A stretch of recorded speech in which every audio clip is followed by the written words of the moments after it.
First time I started going down the inlet was in it'd be the late 60s. You know, we were very lucky to have a wave that was that good. You know, and none of us really realized at that point how good the wave, you know, really was. We took it for granted.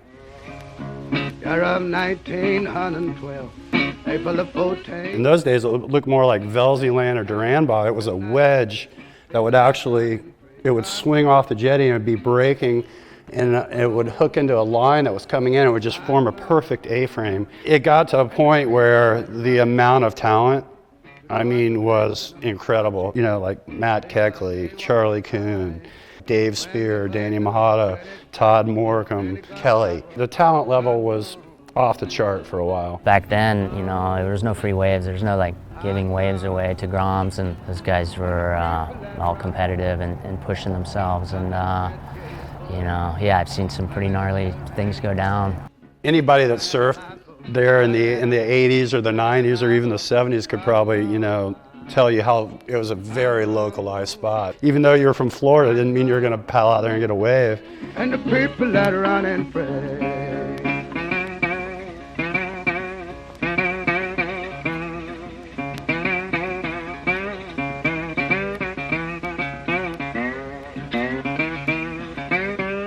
The Stubbies Pro, what really was the icon event.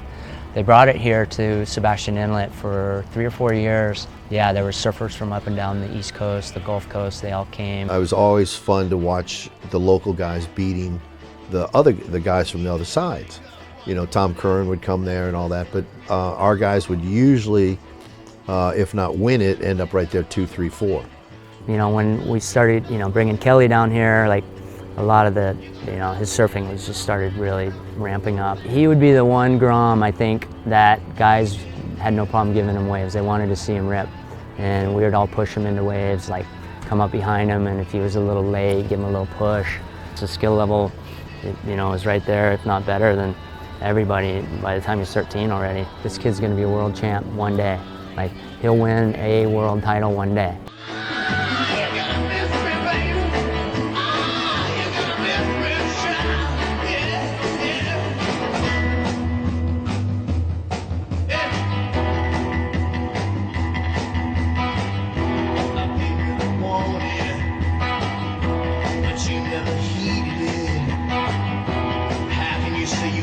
My love, when you never needed it. A couple of things started changing, I'd say, in maybe in the late 90s, early 2000s. We had several sand projects down on the beaches where the Army Corps of Engineers had dumped all the sand out on our beaches. And the inlet was designed to catch the sand as it moves down the beach. So basically it's a sand trap. So the sand started moving further and further out the jetty, and the beach started getting longer and longer. And that changed where the wave wedged. It wouldn't produce the same perfect A-frame. The jetty, all the rebar, the metal inside of the cement started rusting out, it started cracking, and it started becoming kind of hazardous, I think, is what they felt. They hired some guy to do a feasibility study.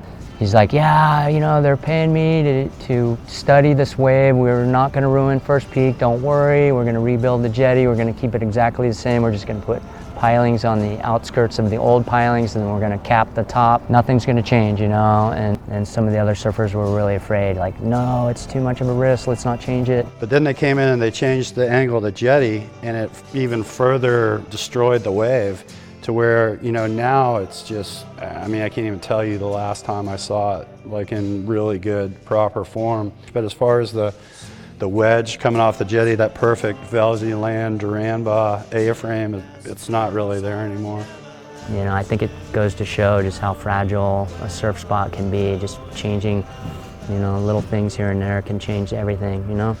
Like, there used to be, like, during a hurricane back in the day, you know, it would just be like every wave would just be magic, you know, just perfect wedge, just, you know, sad, pretty sad.